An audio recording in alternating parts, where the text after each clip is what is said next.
Bonsoir à tous. Quel plateau ce soir à Apostrophe, rendez-vous compte. Céline, Claudel, Jean Genet, vous les verrez, les entendrez tous les trois. Plus Souvarine, plus Cocteau, plus Camus, plus Saint-Jean-de-Perse, en fait, etc. C'est vraiment un plateau formidable. Portrait souvenir, et l'on commence par Georges Bernanos.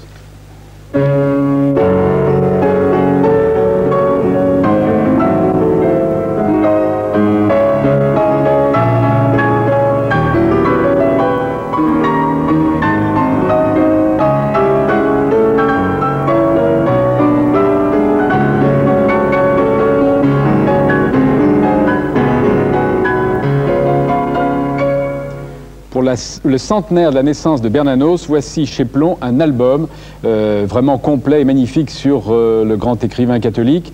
L'auteur d'ailleurs en est son fils Jean-Loup Bernanos, qui a recueilli toute l'iconographie et qui est l'auteur du texte. Voilà, Bernanos, édition Plon. Je vous présente d'abord Roger Stéphane, qui est mon invité d'honneur ce soir. Vous n'avez pas de livre, mais vous êtes un homme de plume, journaliste et écrivain. Vous êtes aussi un homme de caméra, puis vous avez été le producteur notamment d'une célèbre émission dont j'ai emprunté le titre ce soir, qui s'intitule Portrait souvenir. Vous êtes un fin lecteur, un passionné de littérature, et vous avez rencontré dans votre vie souvent les meilleurs écrivains de ce siècle. Alors vous pourrez intervenir quand vous le voudrez. Frédéric Vitou, critique littéraire et de cinéma au Nouvel Observateur, romancier et grand spécialiste de Céline. Vous nous proposez la grande biographie de Céline, la vie de Céline aux éditions Grasset. Marie-Joseph Gers, vous travaillez dans l'édition, vous êtes l'auteur d'un roman, La femme inachevée, et chez le même éditeur, c'est-à-dire aux éditions Actes Sud, vous publiez une biographie, la première de Paul Claudel, avec un avant-propos d'un grand interprète de Claudel, c'est-à-dire Alain Cuny.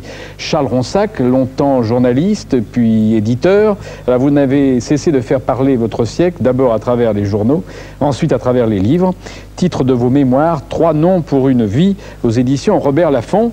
Et puis Jacques Brosse, écrivain et encyclopédiste. Vous êtes une grand prix littéraire de l'Académie française en 1987. Le célèbre dictionnaire des œuvres contemporaines qu'on peut trouver maintenant dans la collection bouquins, eh bien c'était vous qui en étiez le maître d'œuvre. Même chose pour le dictionnaire des églises de France en 17 volumes, et vous êtes vraiment le maître d'œuvre de tas je dirais, de suites encyclopédiques.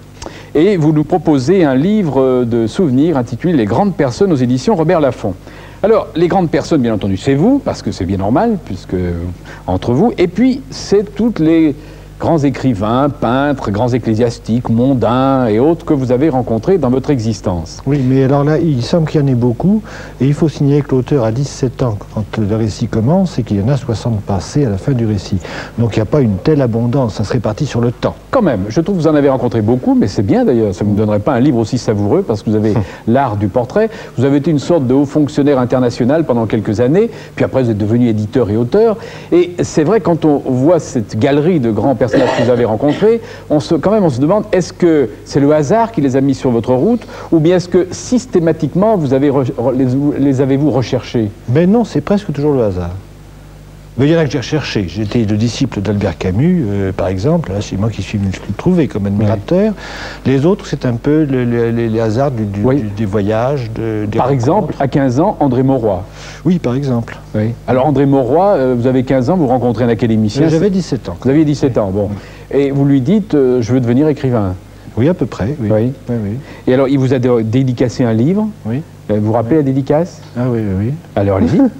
Ah ben je ne me le rappelle pas. Alors, à monsieur Jacques Brosse, mon futur confrère, que j'espère accueillir un jour à l'Académie avec mes vœux amicaux. C'était une gentille plaisanterie de sa part, oui, bien entendu. Ben oui, mais enfin, s'il avait vécu un petit peu plus, parce que je rappelais que vous avez obtenu le Grand Prix de l'Académie française, l'entrée à l'Académie, c'est pas une chose tout à fait impossible pour vous maintenant. Bon, écoutez, ça, je peux rien à dire. Hein, oui. Bien, alors... J'ai pas de secret à ce sujet-là. Bon, Saint-Exupéry... ça, c'est un pur hasard, parce que je ne savais pas que c'était Saint-Exupéry quand j'ai été mis en face de lui et que je lui ai qu'il m'a parlé longuement. Alors, c'était pendant la guerre? C'était pendant la guerre, c'était très peu de temps avant sa mort. Oui. Allez-y, racontez un peu, parce que... C'est-à-dire que je me trouvais dans un salon, j'avais 18 ans, je me trouvais dans un salon d'une vieille dame qui s'appelait Yvonne Sarcey, qui était la mère de Pierre Brisson, du Figaro, bien sûr. Et il se trouve qu'elle m'a mis en présence d'un monsieur qui s'appelait Antoine, et puis elle m'a dit, vous avez des choses à vous dire, elle m'a mis dans un petit salon à part. Alors quand on dit à deux personnes, surtout un gamin de 18 ans, et qu'on a des choses à se dire, évidemment, il ne trouve rien à dire. Alors il y a eu un très très beau monologue de Saint-Exupéry que je rapporte, et qui m'a complètement surpris, parce que d'abord je ne pouvais pas penser que Saint-Exupéry parlerait comme il m'a parlé ce jour-là, et je ne sais pas qui c'était.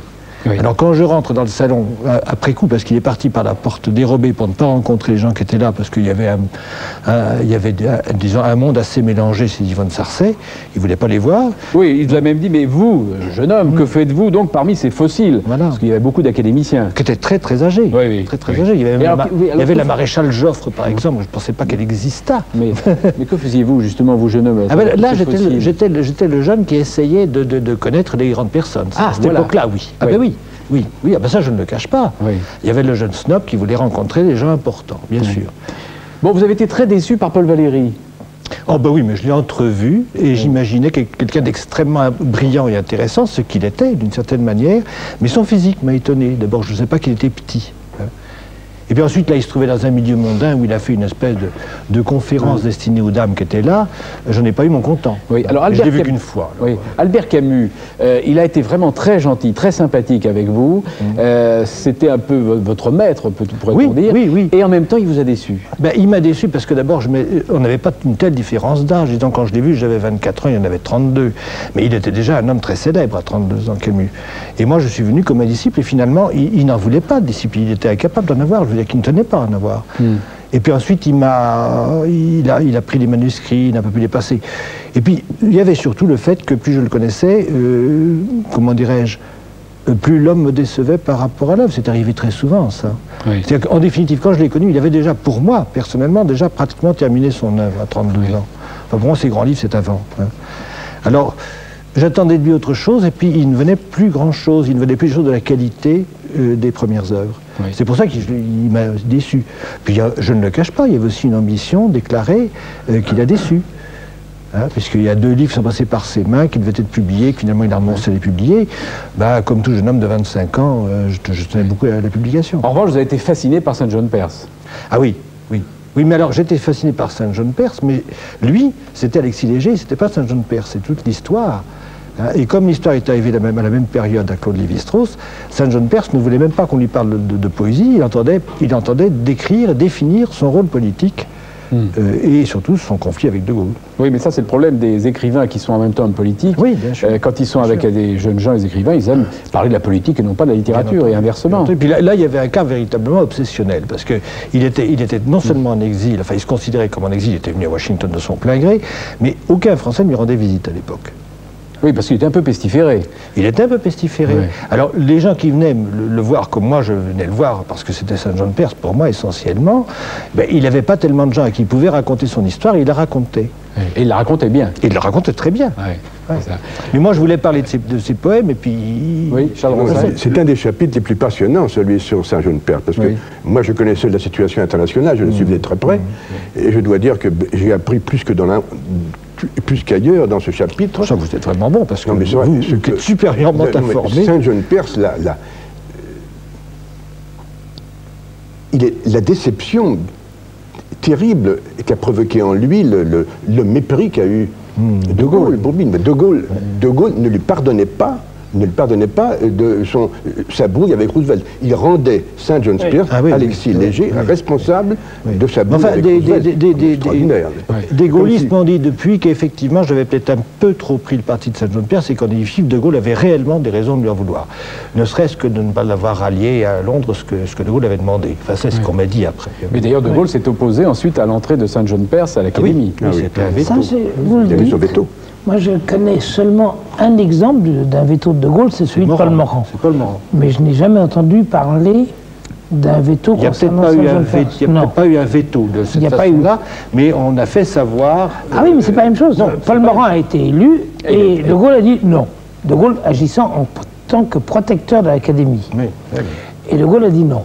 Tandis que je n'ai jamais entendu dire que Saint John Perse ait été candidat, élu et refusé par le protecteur de l'Académie. Il n'y a pas eu ça. Mais il y a une opposition. Il y a une opposition, enfin on a fait savoir discrètement, officieusement. C'est vrai qu'il y a quand même une différence. Bien sûr, c'était pas un veto. D'autre part, quant au contentieux entre De Gaulle et Saint John Perse, c'est le même que le contentieux avec Monet. C'est qu'au moment où le général De Gaulle crée la France libre à Londres, Jean Monnet et Léger lui disent mais non, faites un régiment anglais, faites un régiment franco-anglais, vous n'allez pas faire un truc français. Et la longue lettre de Jean Monnet pour le dissuader de créer une organisation française est dans les annexes du premier volume des Mémoires de guerre de Gaulle. Et ça, de Gaulle n'a jamais pardonné à Monnet. Et Saint-Jean-de-Perse était de ce côté-là.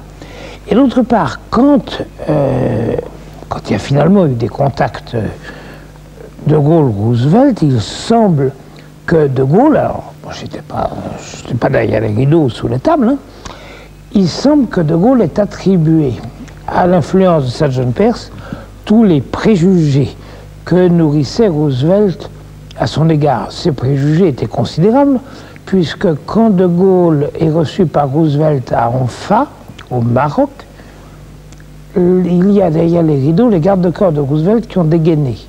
C'est-à-dire il n'excluait pas que de Gaulle tirât sur le président des États-Unis. Quand on en est à ce stade, il se passe quelque chose. Oui. Bon, alors c'est vrai, moi j'ai rencontré Saint-Jean-de-Perse. Je l'ai rencontré chez un ambassadeur dignitaire de France, un ambassadeur qui avait rejoint de Gaulle, qui s'appelait Henri Opnaud, qui était un homme d'une rare qualité. J'ai eu un numéro que malheureusement je n'ai pas noté, fabuleux, sur le voyage à Moscou de Saint-Jean-de-Perse avec Laval en 1935. C'était absolument... C'est dommage. C'est tout à fait dommage. Et le magnétophone n'était pas inventé. Si. À l'époque, il était, mais je ne me baladais pas avec. Mais... 1935, oui. Ah, oui, non, c'était... Ah non, c'était pas 35 que cette entrevue me vieillissait pas. Il y a... L'Assemblée, vous avez dit 1935, 1936. Ah bon, d'accord. Alors là, oui, ça existait.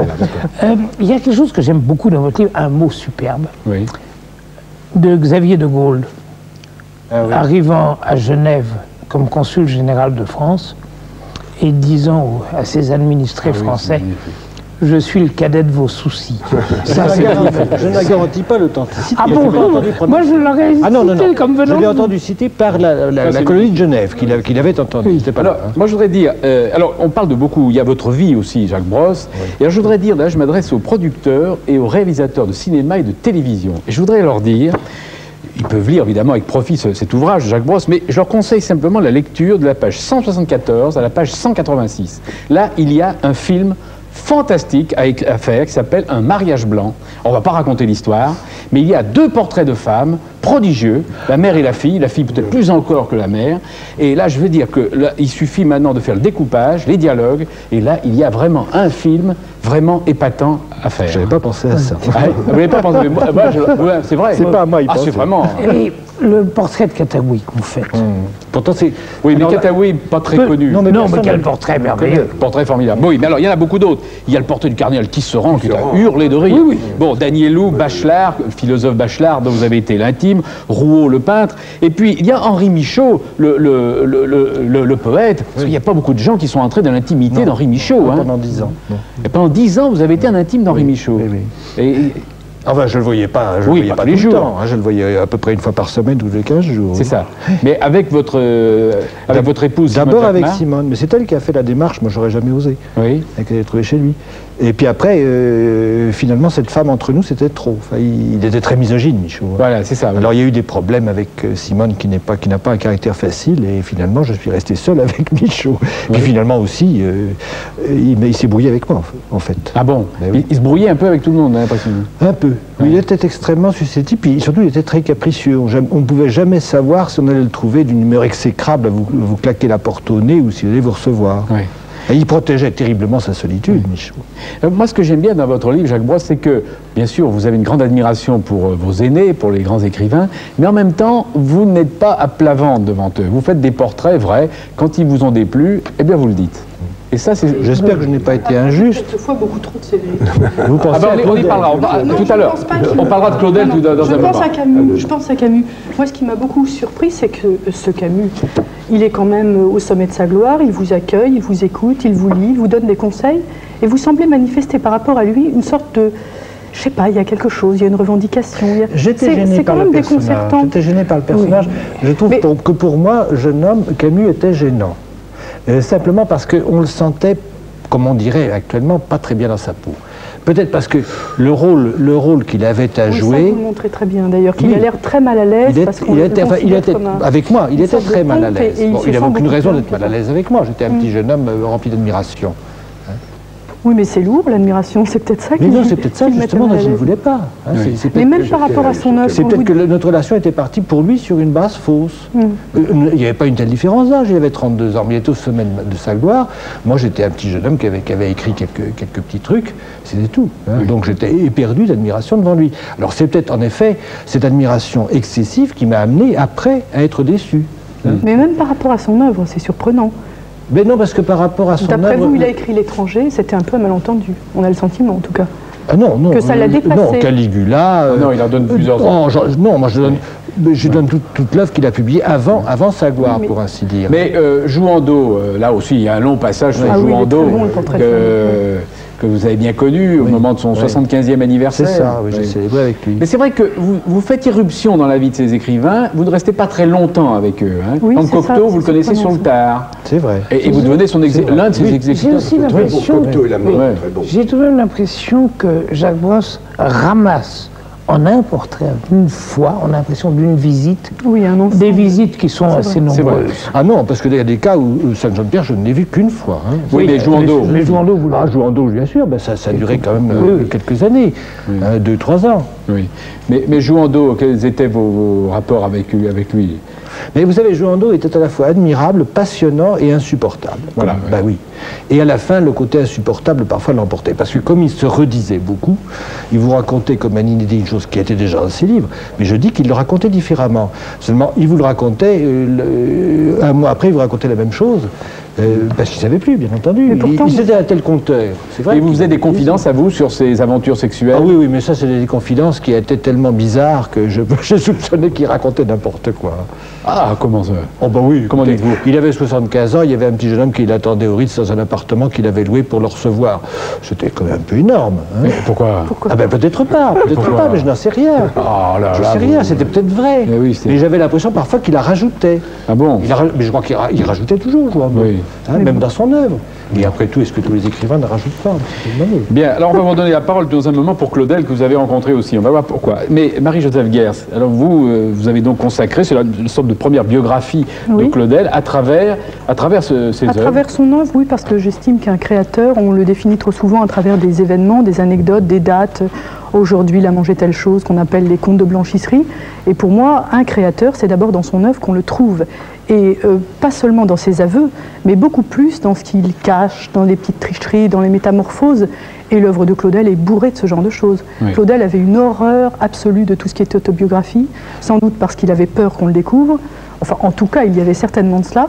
Et il a passé, en fait, toute sa vie et toute son œuvre à essayer de se reconstruire, de se dissimuler, de tricher avec les faits, de tricher avec les événements, de se refaire en quelque sorte, de se recréer. Donc c'était passionnant de partir de cette œuvre, de s'apercevoir par exemple quand on lit le journal. Il a tenu un journal intime pendant 50 ans de sa vie, ce qui est énorme. Il n'est pas publié. Pardon? Il n'est pas publié. Si, il est publié. 2 volumes de la Pléiade. Dans la Pléiade, oui. Eh bien, dans ce journal, il y a 6 mois de trou. Absolu, rien. Pas une référence, pas une date, pas une allusion, pas un nom. Et on s'aperçoit, alors bien entendu, c'est surprenant. Pourquoi ces 6 mois, à quoi ça correspond? Et on s'aperçoit que c'est justement pendant cette période qu'il a vécu la crise la plus extraordinaire de son existence. Ça a été l'époque de sa grande passion pour Roswetsch. Ça a été une époque où il était tellement amoureux, tellement meurtri, tellement défait qu'il a abandonné les sacrements, qu'il a été prêt à trahir ses amis. Il était ami de Philippe Berthelot, qu'il a risqué de perdre même, de ruiner sa carrière, puisqu'il a risqué le blâme, et il n'en dit rien. On ne trouve que quelques années après, enfin 1 an, puis quelques petites allusions qui vous permettent de reconstruire. Bon, ne serait-ce qu'une découverte comme celle-là, ça donne envie d'aller plus loin et d'essayer de sonder. Pourquoi ces silences? Pourquoi au contraire ces aveux? À quoi ça correspond? Oui. Il y a 3 rencontres importantes dans la vie de Claudel. C'est Rimbaud, Dieu et Madame Roswetsch. Voilà, oui, je crois si on veut. La rencontre de Mallarmé. La rencontre de Mallarmé est également importante. Non, Berthelot aussi. Ah, Berthelot, c'était son ami, oui. Oui, bien sûr, mais enfin là, c'est déterminant. Rimbaud, c'est la poésie. Non, et nous lui devons Rimbaud. Et nous lui devons Rimbaud. Oui, c'est vrai, c'est lui qui le premier a permis d'attirer l'attention, la curiosité sur lui. Et Dieu sait que pourtant que les deux hommes sont différents. Quand je dis Dieu, c'est vrai. Je ne suis pas tout à fait de votre avis. Non. Je trouve que sur Claudel, on n'a que des préjugés. On croit que Claudel, c'est le bourgeois installé, c'est le croyant sans faille, c'est l'homme qui a une vie extrêmement régulière. Pas du tout. Claudel, c'était aussi un anarchiste, comme Rimbaud. C'est aussi quelqu'un qui a fui. C'est aussi quelqu'un qui a été capable de passion folle, à tel point que dans Partage de midi, quand il raconte sa passion amoureuse, il écrit, alors qu'il est croyant, et il prétend que sa croyance est la première chose. Et il écrit, au-dessus de l'amour, il n'y a rien, et pas vous-même Dieu. C'est spectaculaire comme aveu. Et ce qui est encore plus spectaculaire, c'est que 50 ans après, quand il a repris Partage de midi, il a supprimé cet aveu. C'est quand même assez bouleversant. Oui. C'est une trahison par rapport à sa vie. Ça prouve bien que c'était quelqu'un qui était capable aussi de choses excessives. On paraît quand même tout à fait, c'est quand même un grand patriarche, un paysan installé sur sa terre avec sa famille, ses petits-enfants. Mais pas à toutes les époques de sa vie. Oui, d'accord, mais enfin Rimbaud n'a pas terminé comme ça. Non, je suis très surpris de ce que dit Mme Geertz, parce que j'allais lui reprocher personnellement de n'avoir pas mis l'accent sur ce Rimbaud un peu paillard, un peu rigolard, où il y a plein de choses dans son journal. J'ai pas mis l'accent, si, j'ai parlé de son humour, j'ai parlé de son sens du grotesque, j'ai parlé de sa gourmandise, j'ai parlé de ses excès, j'ai parlé de ses fuites. C'est vrai, si, elle le présente comme un homme de grande sensualité, de gourmandise. Oui, il a mis le temps à découvrir la sensualité. Mais non, il a mis le temps à avoir une véritable passion. C'est Roosevelt qui a découvert de l'amour. À 31 ans, 32 ans, il découvre l'amour quand même. Non, écoutez, il découvre la passion. Il découvre la passion. Et on ne tient pas forcément une chronique d'une passion. C'est pour ça qu'il y a ce silence. C'est que de cela, il ne parle pas. De cela quoi? De cette passion. Mais si, il en parle. Il n'en parle pas dans l'immédiat. Mais il ne parle que d'elle dans toute son œuvre. Et dans sa correspondance. Et dans sa correspondance. Francis Jarre, mais dans son journal, il n'en parle pas. Il n'y a pas de chronique d'une passion. Il n'y a pas de chronique, mais un an après, il raconte quand même la poursuite qu'il a fait de Roosevelt à travers la Hollande, où il rencontrait chaque fois des portes closes, etc. Il faut dire aux téléspectateurs que Mme Roosevelt est mariée, elle a 4 enfants. Oui, elle a 4 enfants. Qui a une passion dévorante pour elle. Oui. Et il y a probablement la fille de Claudel doit vivre encore. Bien sûr. Bien sûr, elle est toujours vivante. Vous la connaissez? Oui, je l'ai rencontrée. Vous l'avez interviewée? Louise Vetch. Oui, je lui ai parlé. Interviewer, c'est beaucoup dire parce qu'elle se cache. Elle se cache et elle refuse et elle a peur. C'est quelqu'un qui est très marqué. Si, elle l'a connue. Bien sûr, elle l'a connue. Il s'est beaucoup occupé d'eux. Il s'est occupé d'eux. Il a versé de l'argent régulièrement. Non, écoutez, vous êtes injuste. À partir du moment où elle a eu 13 ans, il a retrouvé elle-même et sa mère. Il les voyait très souvent. Si vous avez lu le journal attentivement, vous en aurez des échos sans arrêt. Il allait prier avec elle. Oui, ça je sais prier avec elle. Il a parlé beaucoup à sa fille, il lui a écrit, il essayait de... Non mais vous le dites avec ironie. Non, pas du tout. De beau. Pas du tout. Pas du tout. Il lui a, par exemple, il a essayé de l'empêcher de faire une carrière artistique parce qu'il trouvait qu'avoir une carrière artistique c'était quelque chose d'extrêmement douloureux qui pouvait conduire à la folie. L'exemple de sa sœur Camille en était une preuve. Et lui-même sentait qu'à peu de choses près, il aurait pu sombrer dans le même excès. Et il a donc essayé de l'empêcher. Malgré lui, elle était quand même chanteuse de leader. Vous venez de prononcer le nom de sa sœur aînée Camille, qui est donc grand sculpteur.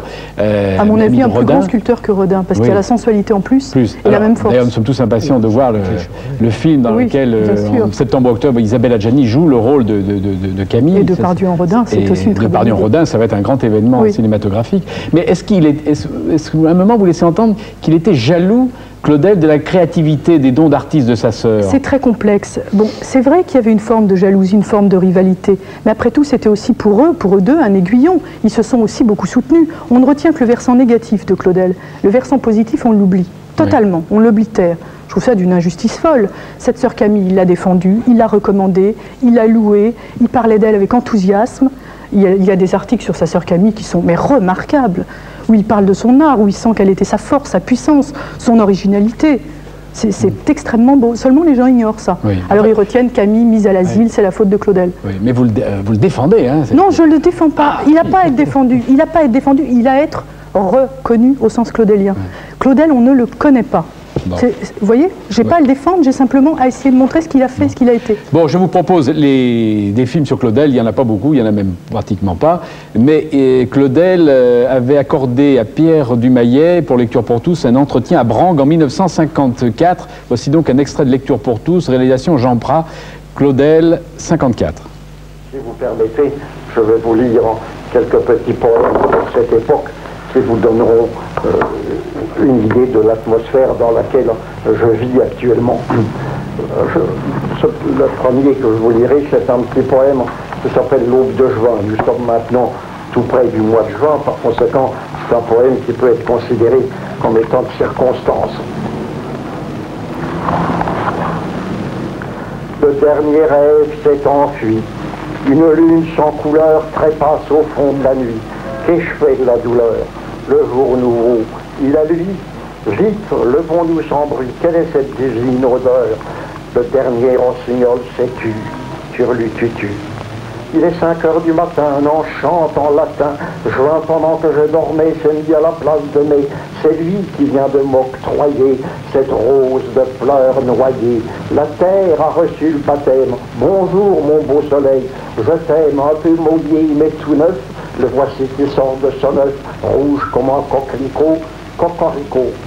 Tant de gaieté, tant de rire, la caille qui tire lire, le bœuf et le gros cheval qu'on mène chez le maréchal, comme un enfant à mon cou, le baiser du vent sur ma joue. Tant de clarté, tant de mystère, tant de beauté sur la terre, tant de gloire dans les cieux que plein des larmes, le vieux poète reste accueillant, alléluia. Joseph Guers, Turlututu, Cocorico, Alléluia, évidemment, c'est peut-être pas du plus grand Claudel. Il y a pire aussi dans l'œuvre de Claudel. Oui, mais après, c'est lui qui avait choisi de lire ses poèmes. Il était très vieux, il va mourir. Et vous avez remarqué à quel point il lit mal? Oui, il est très... Alors surtout, moi, ce qui m'a frappé, c'est la manière dont il prononce Léa. Vous avez vu, Léa, toujours...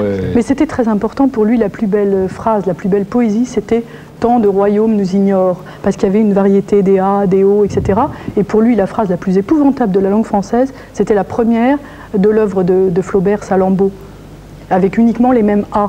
Ah, oui. Dans les jardins d'Amilcar. C'était à Mégara. C'était à Mégara, faubourg de Carthage, dans les jardins d'Amilcar. Il trouvait que c'était épouvantable parce que tous les A se prononçaient. Mais là, c'est vrai, j'ai regardé toutes les missions qu'on avait proposées à Lecture pour tous. On voit vraiment que c'est le patriarche, vraiment le terrien. Oui, mais ça a été un moment de sa vie. Ah, oui, un moment, mais il y en a eu bien d'autres. Oui, il y a eu aussi le Claudel anarchique. Alors vous racontez trois fois vous avez rencontré Claudel et 3 fois c'est une déception épouvantable. Oui, mais j'appelle ça image de Paul Claudel. C'est absolument rien d'autre. C'est pas une critique de Claudel, je parle pas de son œuvre. Vous avez peur que je vous attaque là? Comment? Ça se sent. Que quoi? Entre autres, quand vous décrivez Claudel dans le train, là vous êtes d'une injustice folle, parce que ce vieux monsieur rentre dans le train. Oui. Bon, il ouvre son journal de bourse. Oui. Il a bien le droit. Qui l'en empêche? Vous avez l'air de dire, mais comment? Il a 84 ans, il aurait mieux à faire que de dire... Pourquoi? C'est curieux, je crois. Oui, enfin, non, parce que quand j'ai compris que c'était Paul Claudel, ce monsieur qui a regardé les cours de la bourse, qui a prononcé ensuite sa prière à mi-voix et qui s'est endormi dans les mains du Seigneur, j'ai trouvé ça une attitude, disons, de pharisien, tout simplement. C'est pas contradictoire. Non, mais je suis peut-être, moi, très exigeant, mais un homme aussi respectable que Claudel se livrait à ça, et puis l'histoire de Notre-Dame, je trouvais ça super. Oui. Non, mais... Cette façon de... Notre-Dame, racontez. À Notre-Dame, à une messe de Noël, du matin, j'étais là avec ma femme et tout à coup il y a un déplacement incroyable en pleine messe. On ouvre une espèce de barrière qui était devant la statue de la Vierge, le fameux pilier de droite. Et de droite où il a été converti. Voilà. Pas dire sur la alors on avait mis une barricade, les gens étaient très très nombreux, il y avait encore beaucoup de monde à la messe à l'époque, surtout pour Noël, et on déplace tout le monde, il y a un Suisse qui arrive, un bedeau, je sais pas quoi, et on ouvre cette barricade et il y avait un prie-dieu et une chaise. Et M. Claudel s'installe là. J'ai trouvé ça un petit peu ostentatoire. Mais c'est ostentatoire, mais il y a aussi ça chez lui. Il l'aurait fait n'importe quel autre jour. Il a aussi fait la course aux honneurs, par exemple. Mais choisir la messe de Noël pour se faire ouvrir. Un passage du journal qui raconte comment, sous la pluie battante, il a fait toutes les visites académiques pour essayer d'être élu. Bon, c'est merveilleux. Mais il y a aussi ça chez Claudel, je ne le nie pas. Je n'ai jamais dit que c'était pas quelqu'un qui avait un côté ostentatoire, qui aimait les hommes. Il les aime aussi. Oui. Mais je trouve que c'est trop facile, injuste et révoltant de juger de quelqu'un sur une apparence qui n'est qu'un aspect de lui. Je ne juge pas, je dis simplement... Écoutez, ce qui ressort de votre portrait de Claudel, c'est quand même, oh, quel hypocrite, quel pharisien. Et puis alors, vous l'avez rencontré, il est venu dans le lycée, vous étiez à ce moment-là de 4e. J'avais 13 ans. Il avait 13 ans, il a fait une sorte de conférence, et puis vous avez noté, vous avez trouvé ça abominable, vous avez mis en marge ce commentaire, l'ambassadeur est un paltoquet. Vous aviez 13 ans. Oui, parce que je venais de dire le chapeau de paille d'Italie. Oui. Non, plutôt le Monsieur Perrichon. Monsieur Perrichon, vous l'avez comparé à Monsieur Perrichon. Voilà. Et il est vrai que donc la chance... Il y avait un côté carrossier pour moi chez Claudel. Bon, dernier mot à Roger Stéphane sur... D'abord, est-ce que ce Claudel, vous l'avez bien connu, vous? Non, je ne l'ai pas bien connu. J'ai rencontré une fois dans ma vie. Ah bon, c'est pas Et une bonne vraie rencontre, parce que j'étais allé voir... Non, j'ai été allé voir Le Soulier de Satin à la Comédie Française, dans les années 45 ou 6. Et à l'entracte, Claudel, croyant que nous ne le reconnaissions pas, nous a abordé, Jean-Jacques Rignéry et moi, et nous a dit « Alors, jeunes gens, je ne sais pas imiter sa voix, alors, jeunes gens, que pensez-vous du Soulier de Satin ?» Et pour une fois, j'ai été très intimidé parce que l'œuvre m'avait beaucoup surpris. Il y a une chose que je voudrais tout de même regretter chez Madame Gers, c'est le silence que vous avez fait sur le mariage. Sur le mariage? Oui, les conditions du mariage. Pas du tout, j'en parle énormément. Qui est Madame? Vous savez comment il a connu sa femme? Mais racontez-moi, vous savez bien. Moi, je crois que je sais, mais je ne crois pas l'avoir trouvé dans votre livre. Si, par petites annonces. Écoutez, c'est une biographie qui part de l'œuvre. C'est vrai. Il n'y a pas de petite annonce dans l'œuvre de Claudel. Ah ben non, pas jusqu'à présent. Ça manque. Non, c'est vrai. Mais ça y est, c'est tout de même formidable aussi. Ce n'est pas du pharisianisme, c'est autre chose. Ce type a... Il y a un désir de mortification possible, il y a je ne sais pas quoi. Il épouse la femme de l'architecte, la fille de l'architecte d'un des plus affreux monuments de France et de Navarre. Oui, qui ressemble à un éléphant à l'envers, lui-même le disait d'ailleurs. Dites lequel. Notre-Dame de Fourvière. Si vous ne dites pas lequel, personne ne comprend. Non, c'est vrai, on aurait pu croire que c'était le Sacré-Cœur. Oui, non, c'est Notre-Dame de Fourvière. À Lyon. Et il l'épouse par une marieuse dont il a trouvé le nom dans le Chasseur français. Oui, non, mais, formidable. Oui, mais ce que Mme Gers montre bien, c'est qu'il est quand même chaudé par cette passion qu'il a vécue, mais alors, Mme Gers cite très bien que pour Claudel, ce qui fait le mariage, ce n'est pas l'amour, mais le consentement. Absolument. Bon, ce qui est tout de même une phrase. Et il dit aussi qu'il a épousé, que c'est l'épouse et non l'aimé. Oui. C'est assez spectaculaire. Il voulait fonder une famille, il voulait avoir des enfants. Il avait quel âge déjà? Ah ben là, il avait 37 ans. Oui, il avait vécu c'est déjà assez vieux pour se marier quand même. Oui. Hein, donc il veut fonder. Et puis il en a assez de la passion, c'est surtout ça. Ah oui, non, une passion dans sa vie, ça remplit. C'est pas tout à fait qu'il en a assez, c'est que d'abord, il sait qu'il ne pourra jamais vivre une passion aussi extrême, aussi riche, aussi vivante, et que d'autre part, il a absolument besoin de trouver, de donner un sens à sa vie et trouver une issue à sa sensualité, etc. C'est très, très, très passionnant cette période. Bien, alors on va faire un petit entracte avec Charles Ronsac, que je connais parce qu'il est éditeur de... J'avais 15 ans, 20 ans, je connais, il a édité beaucoup de livres, et souvent des auteurs qu'il a fait paraître sont venus à apostrophe. Et même auparavant, à ouvrir les guillemets. Mais il y avait toute une partie de votre vie que je ne connaissais pas, vous avez été un journaliste militant, à gauche, et alors c'est évidemment la partie qui m'a le plus intéressé, parce que j'ignorais totalement. C'est-à-dire que vous étiez un autodidacte, et à 18 ans, vous avez voulu changer le monde. Vous n'étiez pas le seul, d'ailleurs. Bon, enfin, commençons par le commencement, si vous me permettez. Oui.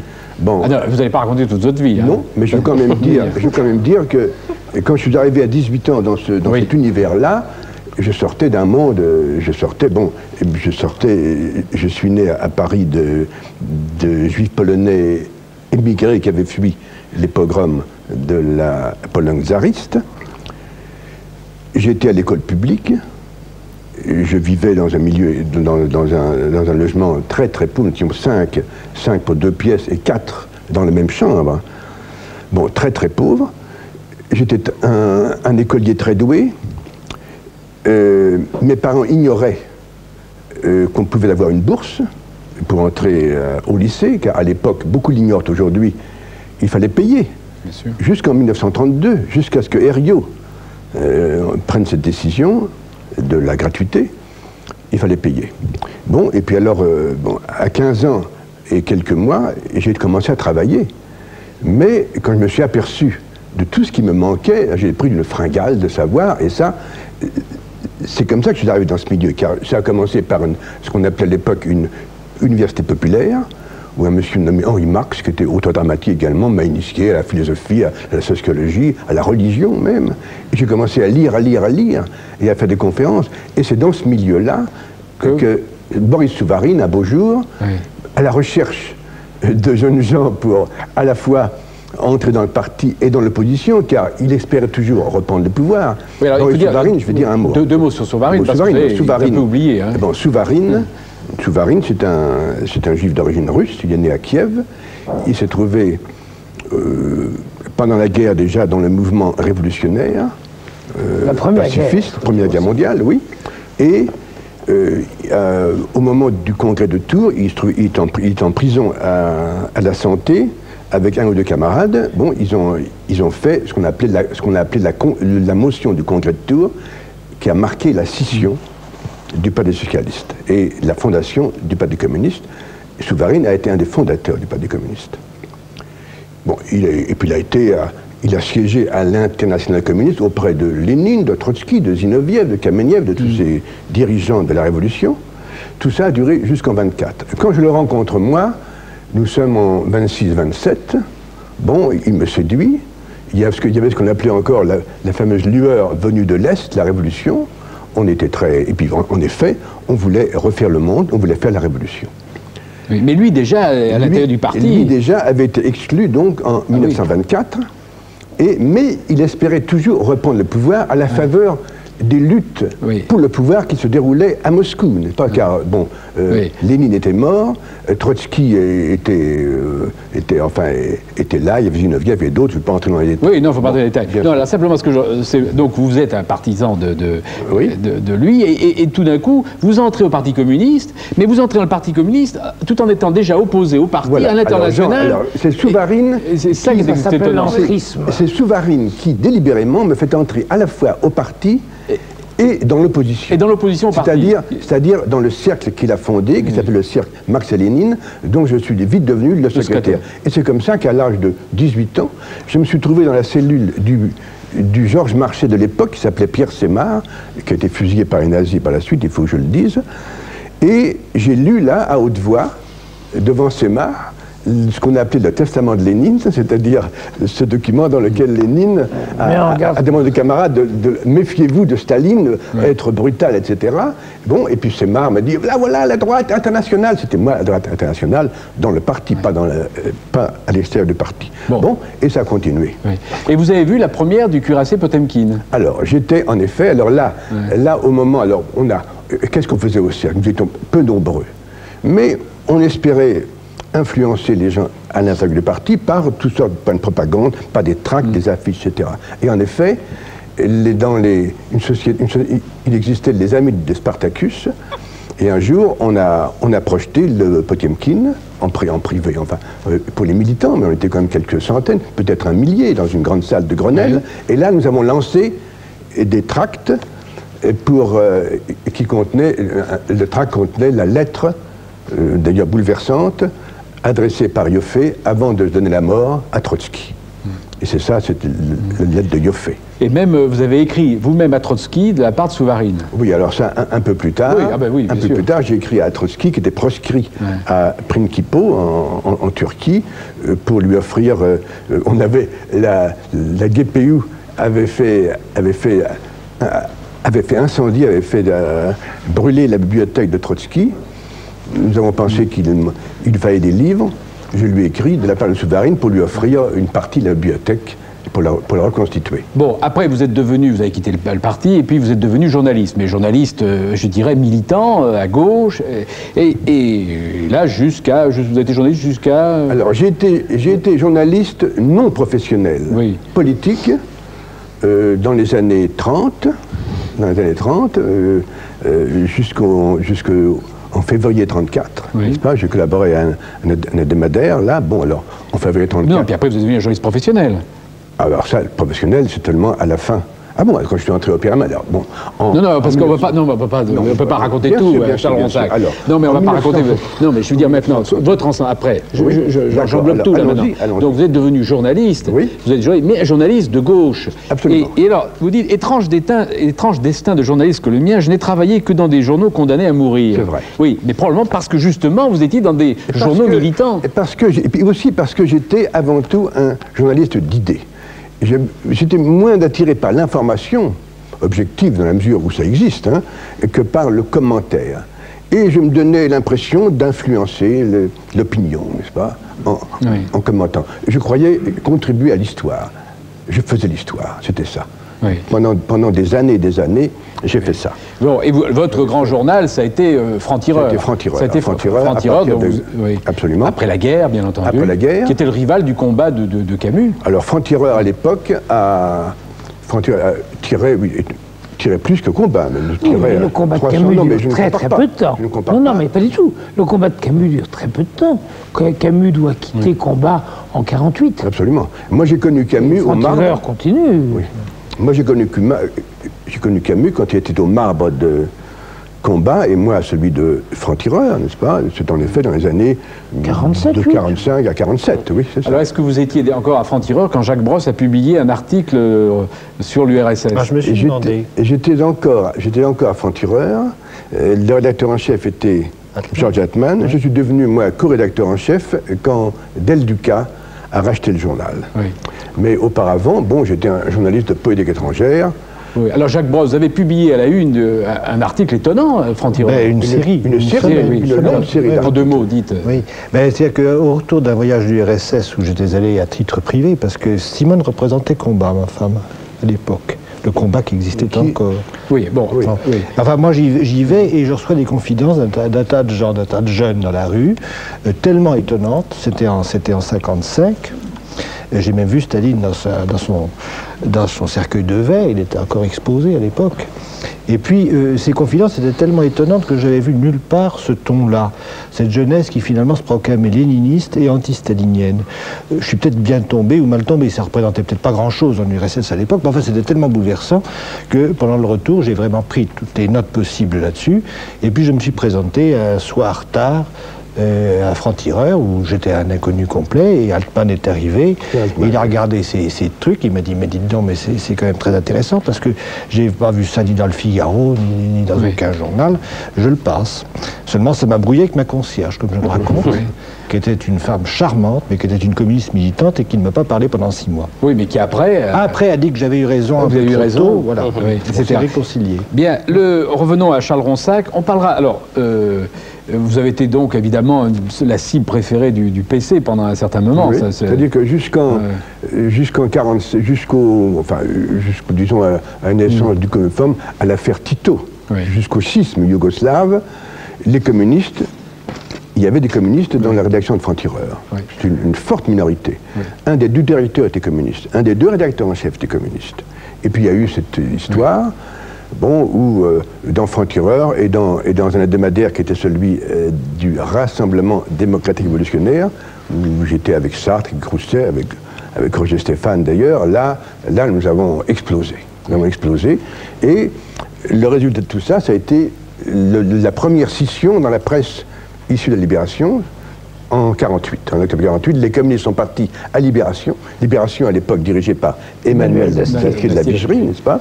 Et puis nous sommes restés seuls, sans les communistes. Bien, dernière chose, vous faites une révélation, c'est-à-dire que Georges Bidault a voulu, au moment de Dien Bien Phu, envoyer la bombe atomique en Indochine. Georges Bidault, là voilà. Bon, Georges Bidault, nous étions adversaires politiques, mais il m'aimait beaucoup.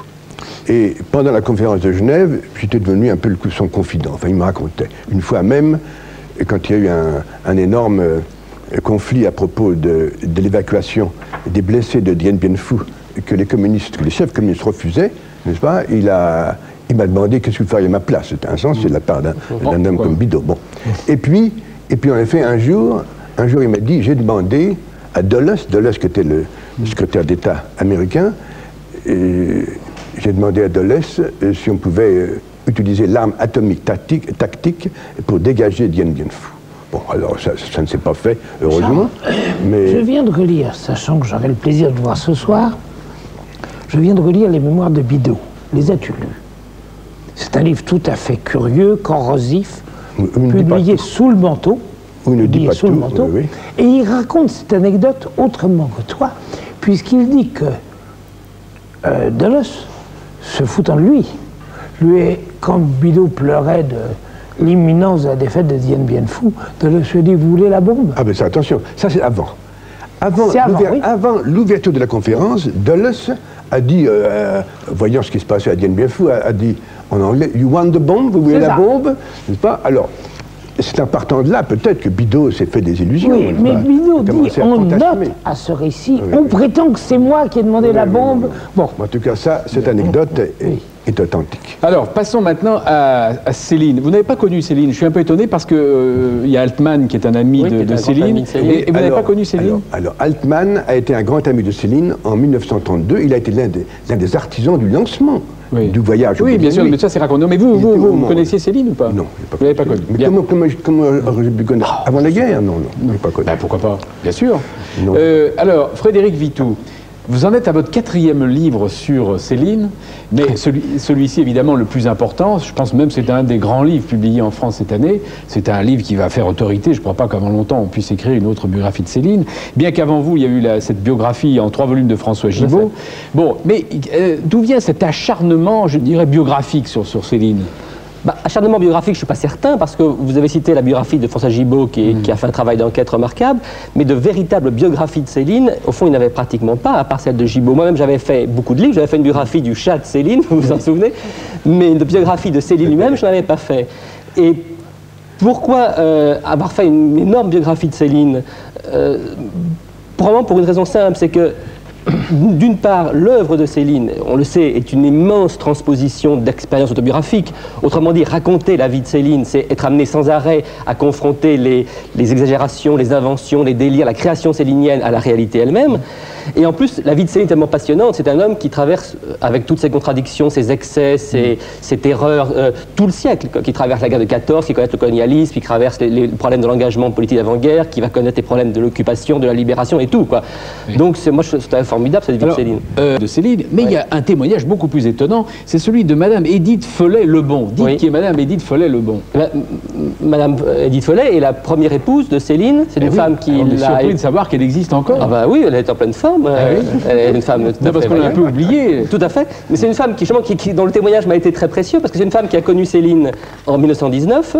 Ils sont séparés à peu près en 24, mais l'image qu'elle m'a donnée de Céline, c'est l'image d'un jeune homme plutôt dandy, parfumé au guerlin, avec des belles écharpes blanches, qui, sortant de la guerre, sortant de l'expérience coloniale en Afrique, est nommé à la mission Rockefeller en Bretagne pour des conférences thérapeutiques contre la tuberculose.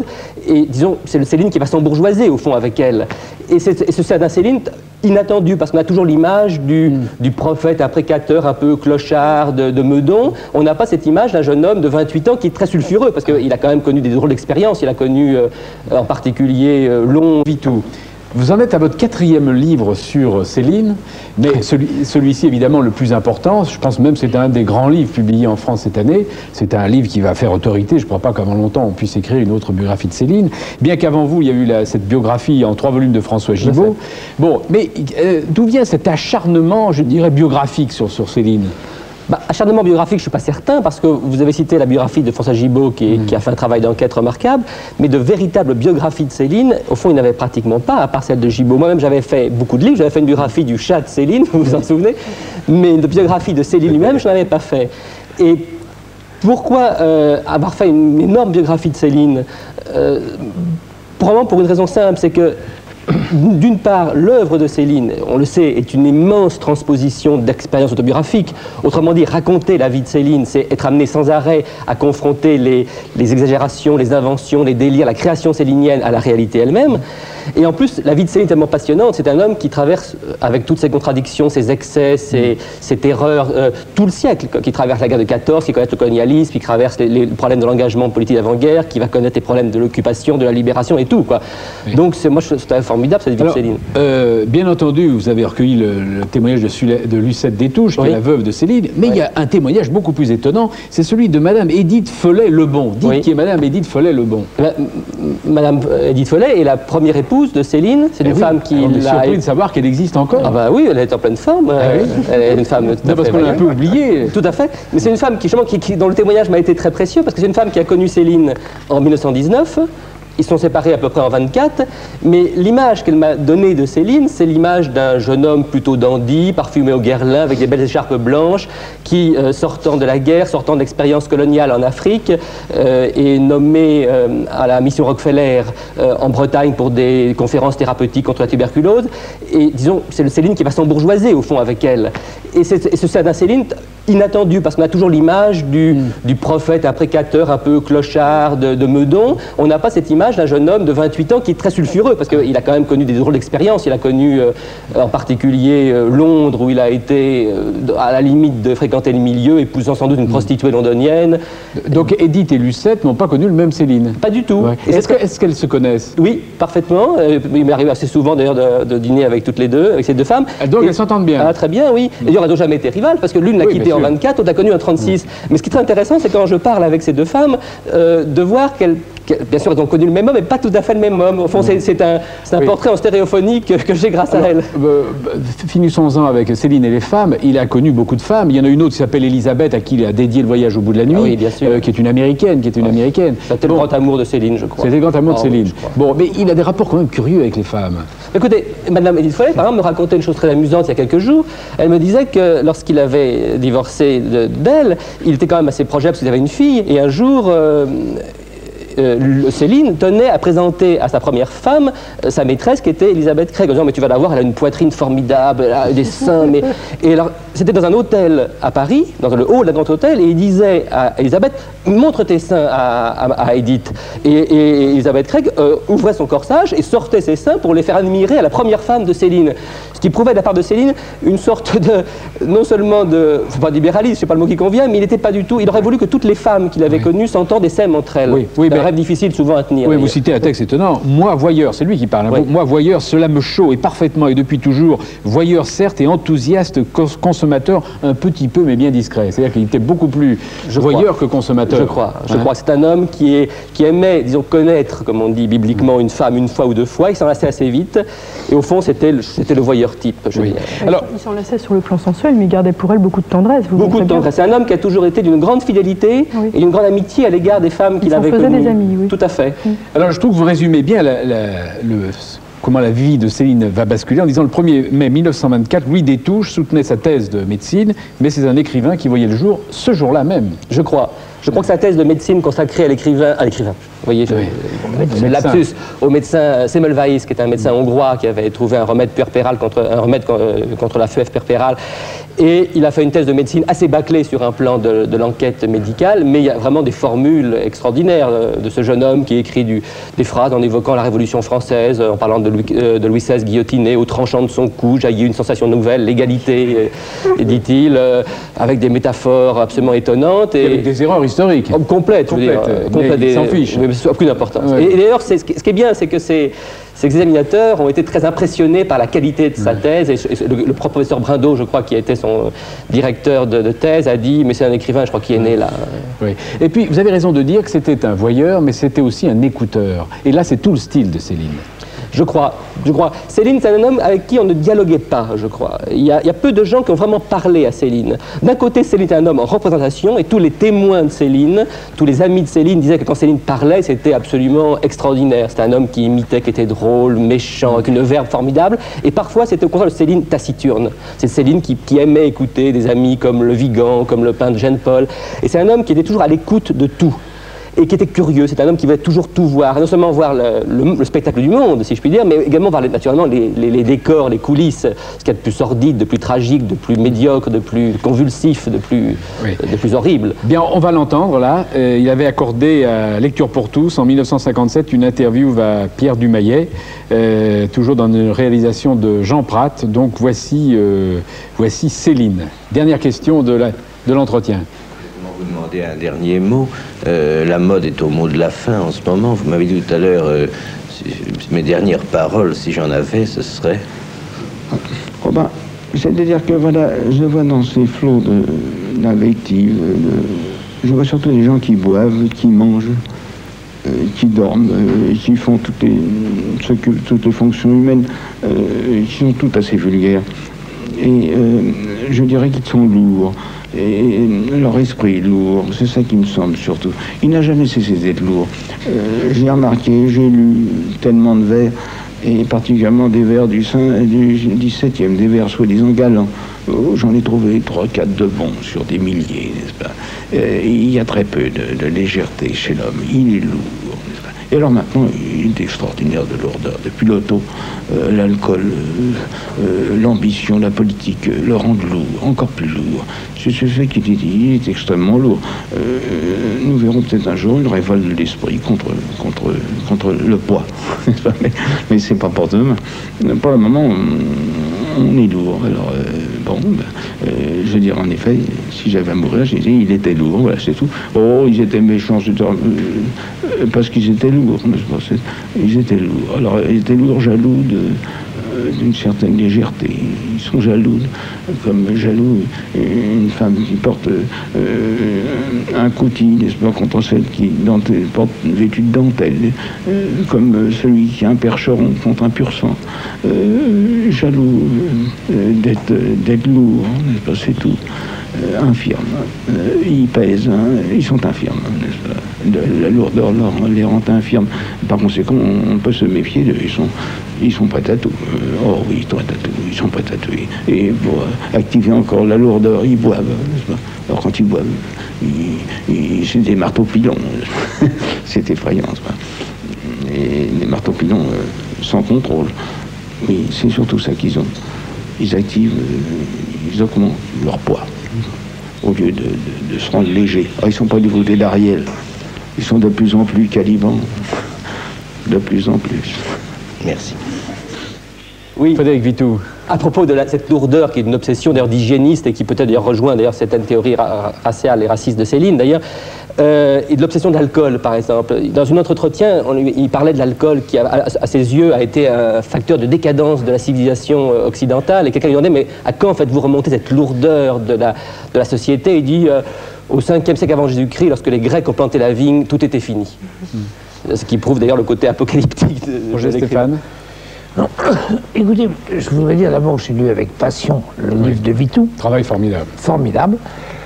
Mais m'étonner de quelque chose sur cette émission-ci, c'est que sur 4 invités, sur 4 livres, vous allez traiter 3 écrivains qui ont chacun inventé un style. Il y a l'écriture de Claudel. Non seulement un style, mais un univers et une langue. Oui, oui. À mon avis, Proust, Claudel, Céline sont mais trois inventeurs au XXe oui, siècle. mais je mettrais, pardonnez-moi, Vous mettriez Genet. Je voulais mettre Genet. Sur 3 écrivains évoqués ce soir, il y a 3 créateurs de style. C'est formidable. Oui, c'est vrai. C'est formidable. Et ça, je voulais le noter maintenant. Mais on va y revenir avec Genet. Oui, et faire un reproche à Vitou, un petit reproche, il y a une erreur.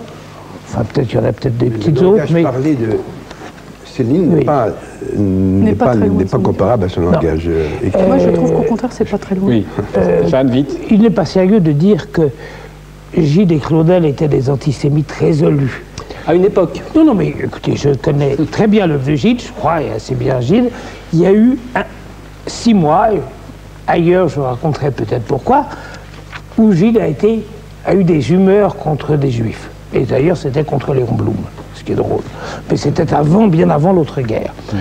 Quant à Claudel, s'il y a un acte public, politique qui compte, c'est la lettre qu'il a écrite au grand rabbin en 1940, au moment du statut des Juifs. On ne peut pas dire que Claudel soit un antisémite. Il faut tout de même marquer ça. En revanche, Céline, alors lui, il est résolument. Ah oui, ça, il n'y a pas de... comme Malraux le disait très justement, d'ailleurs, mais ça n'est pas du tout une excuse d'ailleurs, mais à partir de la guerre, Malraux disait l'antisémitisme de Céline n'a plus aucun caractère rationnel, ça devient une névrose absolue. D'ailleurs, vous racontez bien le passage de l'un à l'autre. Vous racontez, quand Junger, pendant la guerre, le rencontre, Céline, et Junger est absolument impressionné par cette brute, nihiliste, hallucinée, sanguinaire. C'est vous qui le dites, mais c'est ainsi que Junger voit Céline. Oui, tout il à fait. est effaré quand même. Effaré. Et moi je soupçonne d'ailleurs Céline d'un brin de provocation vis-à-vis de Junger qui représente probablement à ses yeux tout ce qu'il déteste. C'est l'aristocrate, l'allemand. Céline est un type qui a fait la guerre de 14, qui a été blessé, qui voue une haine forcenée aux Allemands de toujours. Et un côté belle âme, disons, de Junger, et Céline probablement probablement s'amuse à en rajouter dans un sentiment qui est le sien, d'ailleurs, sur un plan délirant, d'ailleurs. Oui. Le mot délire, vous l'employez sans arrêt. Mais il a fait bien d'autres provocations, vous savez. Je veux dire, un officier allemand en 40 à une réception, lui dit, bon, quand est-ce que vous avez perdu la guerre? Combien de mois vous prévoyez pour la défaite d'Hitler? À l'ambassade d'Allemagne, où il va un jour en 44, il dit à Abetz, mais vous n'avez pas dit qu'Hitler était juif? Comme ça. Alors, Abetz devient blême. Et il dit, ah oui, mais c'est évident que Hitler est juif. Avant, il y avait un vrai Hitler qui n'était pas juif, mais maintenant, le Hitler, aujourd'hui, il est juif, c'est évident. Et Abetz est tellement blême, s'il se demandait, mais quoi faire? Parce que s'il laissait passer ça, c'était la Gestapo qui faisait le rapport, etc. Et il a trouvé la solution en disant, en appelant ostensiblement un domestique, en disant, monsieur, c'est un grand blessé de la guerre de 14, il a parfois des crises de délire, il faut le faire accompagner en ambulance parce qu'il ne sait pas ce qu'il dit. C'est vrai qu'il avait des maux de tête, d'ailleurs, comme Claudel. Le bois Clomel entre Claudel et Céline, c'est qu'ils avaient des névralgies épouvantables l'un et l'autre. Bon, un mot. Oui, ce que je trouve remarquable dans l'ouvrage de Frédéric Vitou, c'est son objectivité. Je dirais que cette objectivité est implacable, impitoyable. Il laisse le lecteur juge, n'est-ce pas? En ce qui concerne dans les émitismes, non, il n'essaie pas. Vitou n'a pas essayé, comme d'autres, pour d'autres écrivains que nous connaissons, il n'a pas essayé d'excuser et encore moins de pardonner, n'est-ce pas?